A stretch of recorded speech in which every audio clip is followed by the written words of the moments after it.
Clean কাজ করেছে আর কলকা ওয়ার্কটা তো খুব সুন্দর করেছে, তোমরা দেখতেই পাচ্ছ। এক্সামে এত সুন্দর লুক করা, সব থেকে বড় কথা ভীষণ ফাস্ট হাতের কাজ।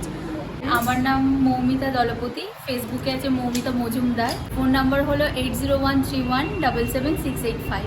নেক্সট নন বেঙ্গলি ব্রাইডাল লুক ক্রিয়েট করেছে, খুব সুন্দরভাবে কাজ করেছে, কত সুন্দর বেস করেছে ওরা, তোমরা দেখতেই পাচ্ছ। ভালো লেগেছে, মানে সবার হাতের কাজ নিয়ে কিছু বলার নেই, সবারই লুকগুলো খুব সুন্দর হয়েছে। আমি আবার মডেলকে থ্যাংক ইউ বলবো। আমার নাম নাজিয়া ফেরদৌস, আমি ঠাকুরপুকুর থেকে এসেছি। আমাকে কন্ট্যাক্ট করতে হলে 8336863794 আমার নাম্বার। এরপর ভীষণ সুন্দর একটা রিসেপশন লুক ক্রিয়েট করেছে আলিশা, খুব ভালো করেছে, হেয়ারস্টাইল বলো, আই মেকআপ বলো, সবটাই ভীষণ সুন্দর হয়েছে। ভালো করে কাজ করেছে, যেটুকুনি করেছে ও নিজেই করেছে, খুব ভালো করেছে। আর যারা দিদির কাছে শিখতে চাও অবশ্যই করে দিদির সঙ্গে কন্ট্যাক্ট করে নিও। থ্যাংক ইউ বলবো প্যানকে, মডেলকে তো অবভিয়াসলি থ্যাংক ইউ বলবো। আর আমাকে কন্ট্যাক্ট করতে হলে